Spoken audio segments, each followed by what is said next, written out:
Isang opisyal na pahayag ang natanggap ng Philippine Entertainment Portal ngayong Biyernes ng gabi, ika-13 ng Pebrero taong 2026, mula sa kampo ni Bea Alonzo. Ungkol ito sa reaksyon ng aktres sa public apology na inilabas ng veteran entertainment reporter na si Christy Fermin, at ng mga co-host nito sa kanyang YouTube program na Showbiz Now na sina Wendell Alvarez at Romel Villamor aka Romel Chica.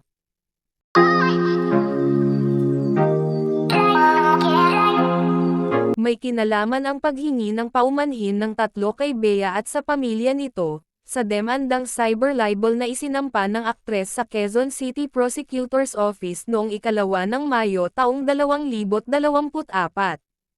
Noong Hunyo taong 2025, inirekomenda ng Quezon City Prosecutor's Office na formal na sampahan ng kaso sina Fermin, Alvarez, at Villamor dahil sa di umano'y mapanirang vlog ng mga ito laban kay Bea. Sa official statement na inilabas ng legal counsel ni Bea Alonzo mula sa Garcia Elauria Ruanto at Associates Law Office, sinabi nilang pinili ng aktres na patawarin na ang mga akusado. Bukas na raw ang aktres sa mediation upang resolbahin ang kasong cyber libel na isinampa nito laban kina Fermin, Alvarez, at Villamor. Ngunit nilinaw nilang ang desisyong ito ay hindi pag-atres o pagpapahinuhod kundi act of resolve, anchored in forgiveness. Gusto rin daw ni Bea na ituon ang kanyang atensyon sa kanyang trabaho, mga advokasya, at ang kanyang role bilang babae, who uplifts others, particularly those navigating their own silent battles. Narito ang kabuuan ng pahayag ni Bea na ipinadala sa PEP ng kanyang manager na si Shirley Kwan, after 2 years of legal proceedings at with the case pending before the Regional Trial Court, this matter has run its course under the law. The process has not been easy for any party involved. It has required accountability, reflection at fortitude. It is within this context that I share the perspective that led our client, Ms. Bea Alonzo, to consider resolving this matter through mediation. Ang desisyong ito ay hindi isang pagkilos ng pag-urong o konsesyon. Sa halip, ito ay isang gawa ng pagpapasya, na nakaangkla sa pagpapatawad. Sa malalim na pagmumuni-muni, pinili ni Ms. Alonzo na magpatawad.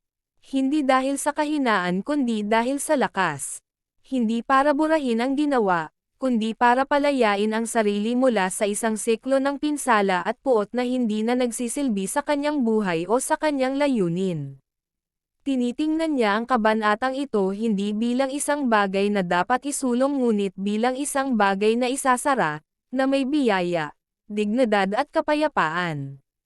Sa pasulong, nais ni Ms. Alonzo na tumuon sa kung ano ang tunay na mahalaga, sa kanyang trabaho, sa kanyang mga advokasya, at sa kanyang tungkulin bilang isang babaeng nagpapasigla sa iba, lalo na sa mga nagnanavigate sa sarili nilang tahimik na mga laban.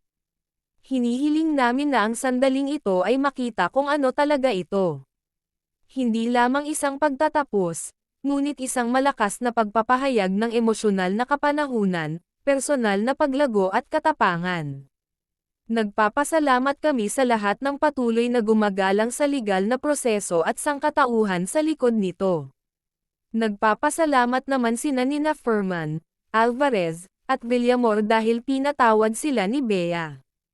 Pinagsisisihan daw nila ang kanilang naging aksyon. Hindi raw nila intensyong siraan, ma-offend, o saktan ang aktres. Hihinto na raw sila sa pagbibigay ng anumang komentaryo at content na makakasira kay Bea. Nakasaad sa kanilang magkasanib na pahayag, kami ay naglalabas ng taos-puso at taos-pusong paghingi ng tawad kay Ms. Bea Alonzo, at sa kanyang pamilya para sa pinsalang dulot ng aming mga pahayag at pag-post tungkol sa kanya sa aming mga social media platform. Lubos naming ikinalulungkot ang hindi sinasadya at kapos-palad na mga kahihinatnan ng aming mga aksyon, kasama na ang pampublikong pag-uusig na dinanas ni Ms. Alonzo. Hindi namin intensyon na siraan, saktan, o saktan si Ms. Alonzo sa anumang paraan. Sa mga panayam noon sa mga legal counsel ni Bea Alonzo, hindi nila idinetalye kung ano ang mga partikular na sinabi nina Furman, Alvarez, at Villamor na nagudyok sa aktres para sampahan sila ng cyber libel. Sinuma ng PEP noong May 13, 2024 ang 16 na episodes na inilabas ni Christie tungkol kay Bea, sakop ang mga buwan ng Enero hanggang Mayo, 2024. Ang nilalaman ng vlogs ay may kinalaman sa sanga-sangang isyong ikinabot sa hiwalayan ni Bea at ang ex-fiancé nito noon si Dominic Roque. May mga malinaw na pangungutya roon si Christie kay Bea at sa nangyaring breakup nito kay Dominic. Sa vlog ni Christie noong March 2024 ay lumabas naman ang mga alegasyon ng dating driver ni Bea laban sa aktres. Ito ay mga reklamo umano ng dating driver sa work conditions, benefits, at overtime pay noong panahong naninilbihan siya kay Bea. Sinabi ni Christie na ang source niya ay ang girlfriend ng dating driver. Ang sinasabing source ay Adain Mandarin ni Bea. Ito ang cyber libel complaint na inakyat ng paiskalye sa korte.